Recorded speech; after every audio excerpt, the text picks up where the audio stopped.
أعوذ بالله السميع العليم من الشيطان الرجيم بسم الله الرحمن الرحيم الحمد لله وكفى والسلام على عباده الذين اصطفى اما بعد.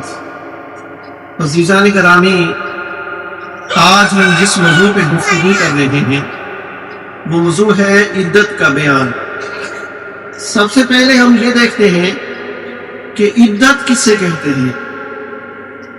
لفظ عدت عد سے نکلا ہے، جس کے معنی ہے کسی چیز کو شمار کرنا، کسی چیز کی گنتی کرنا. عورت کو طلاق یا شوہر کی وفات کے بعد جو چند مخصوص دن گزارنے ہوتے ہیں، اس مدت کو عدت کا نام دیا جاتا ہے. اب عدت دو حوالے سے ہے، ایک عدت طلاق ہے اور ایک عدت وفات ہے. قرآن مجید میں ارشاد ہوتا ہے یا ایھا النبی اذا طلقتم النساء فطلقوهن لعدتهن واحصوا العدة. اے نبی پاک صلی اللہ علیہ وآلہ وسلم، جب اپنی بیویوں کو آپ طلاق دینا چاہیں تو ان کی عدت میں ان کو طلاق دیں. ایک دوسرے مقام پر قرآن مجید فرقان حمید میں ارشاد ہوتا ہے یا ایھا الذین آمنوا اذا نکحتم المؤمنات ثم طلقتموهن من قبل ان تمسوهن فما لكم علیہن من عدہ.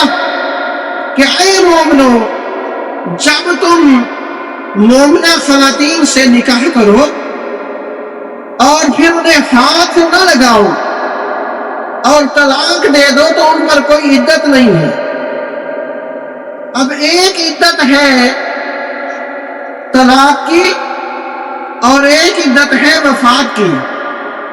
سب سے پہلے ہم جو طلاق کی عدت ہے اس کو بیان کرتے ہیں کہ اگر کوئی خاتون ابھی رخصتی جس کی نہیں ہوئی، اس کا نکاح ہو گیا اور رخصتی سے پہلے پہلے اس کو طلاق ہو گئی، تو شریعت مصطفیٰ میں اس کے لیے عدت نہیں ہے.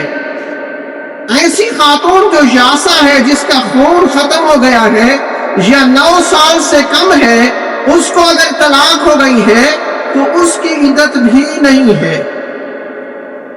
اب یہاں پہ کچھ عدت کے مسائل بھی ہیں. مثلا ایک ایسی خاتون ہے جو ہے تو جوان، کسی بیماری کی وجہ سے اس کو خون نہیں آ رہا، تو پھر بھی اس کے لیے بھی شریعت نے عدت کو پسند کی ہے کہ اس کے لیے بھی عدت ہے. اب ہم آتے ہیں عدت وفات کی طرف.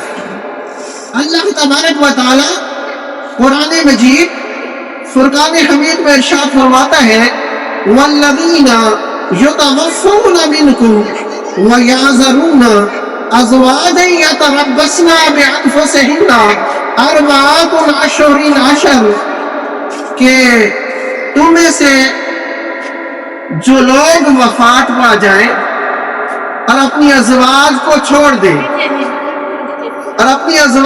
چھوڑ جائیں تو وہ ازواج اپنے آپ کو 4 ماہ 10 دن تک عدت میں رکھیں. اب تھوڑا سا مسئلہ عدت طلاق اور عدت وفات کا مختلف ہے. وہاں ہمارے سامنے یہ تھا کہ اگر لڑکی 9 سال سے کم ہے یا وہ پھر یاسا ہو گئی ہے، خون ختم ہو گیا ہے اس کا، تو وہ اس کے لیے عدت طلاق میں نہیں تھی. لیکن جہاں بات ہے وفات کی، اللہ قرآن میں کہتا ہے کہ جو مرد مر جائے اور اس کی بیوی چاہے وہ چھوٹی عمر کی ہو، چاہے جوان ہو، چاہے بوڑھی ہو، اس پہ جو ہے نا عدت رکھنا واجب ہے. اور قرآن نے بتایا ہے کہ وہ جو عدت ہے 4 مہینے 10 دن ہے. اور یہ جو عدت ہے، اس عدت میں عورت کے لیے زینت کرنا حرام ہے، رنگ برنگے لباس پہننا، پاؤڈر لگانا، کریمیں لگانا، یہ شریعت میں حرام ہے۔ بعض لوگ یہ کہتے ہیں کہ وہ خاتون گھر سے نکل نہیں سکتی، گھر کے کام کاج نہیں کر سکتی۔ نہیں، گھر کے کام کاج بھی کر سکتی ہے اور ضرورت کے وقت گھر سے نکل بھی سکتی ہے۔ فرض کیا اگر کسی کا شوہر فوت ہو گیا اور فوت ہوتے وقت یہ مہینہ ماہ محرم کا تھا، تو خاتون نے مجلس امام حسین علیہ السلام کے لیے جانا ہے، تو آپ اگر عدت میں ہے تو مجلس میں جا سکتی ہے، بیمار ہو گئی ہے تو ڈاکٹر کے پاس بھی جا سکتی ہے۔ یعنی جہاں کوئی شرعی مجبوری ہو تو وہ گھر سے نکل سکتی ہے اور گھر کے کام بھی کر سکتی ہے۔ اور ہر خاتون پہ عدت ہے، چاہے وہ یائسہ کیوں نہ ہو، چاہے وہ 9 سال سے کم کیوں نہ ہو۔ دعا ہے خدا و تعالی ہمیں دین اسلام پہ چلنے کی توفیق عطا فرمائے۔ وما الینا الا البلاغ۔